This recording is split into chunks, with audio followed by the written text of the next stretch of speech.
Welcome to our video on navigating the complex world of immigration, specifically for Cuban immigrants. Whether you're trying to figure out your residency status, considering a trip back to Cuba, or looking for legal guidance, this video will break down all the essential information you need.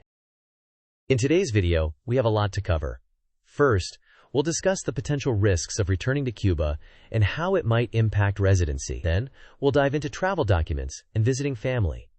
Next, explore residency applications and timelines, followed by the importance of consulting an immigration lawyer. Finally, we'll look at additional considerations like changes in U.S. immigration policies.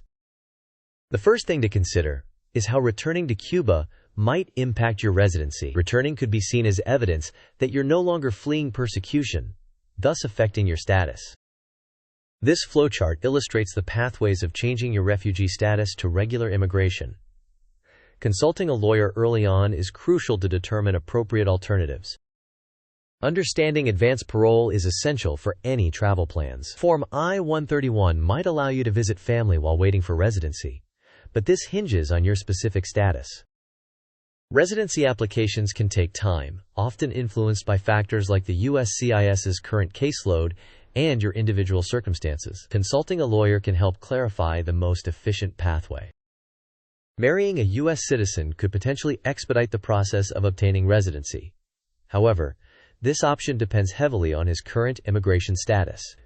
Consulting with a lawyer to evaluate this option is crucial for avoiding complications. Let's take a quick pause for a quiz.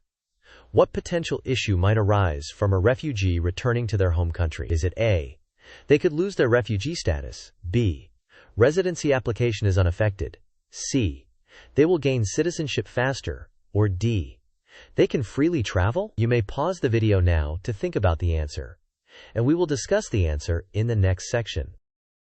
The correct answer is A. They could lose their refugee status. Returning to the home country may indicate that the person is no longer persecuted, endangering their refugee status and future immigration prospects. When consulting with an immigration lawyer, it is important to clarify your current immigration status, the potential consequences of travel to Cuba, and explore options and alternatives for your immigration pathway. Always stay informed about changes in U.S. immigration policies, especially as they pertain to Cuban migrants. Certain residence programs have been terminated in the past, so verify the specific program and status with your lawyer. Lastly, ensure all your documentation is in order for consultations. To summarize, returning to Cuba as a refugee carries risks that might impact residency status. Advance parole could offer a travel option, but this is status dependent. Marrying a U.S. citizen might expedite residency, yet legal consultation is key. Finally, remaining informed about policy changes is crucial for Cuban immigrants. Thank you for watching our video on navigating immigration for Cuban immigrants. For more insightful content, don't forget to like, share, and subscribe. We would also love to hear your thoughts in the comments below.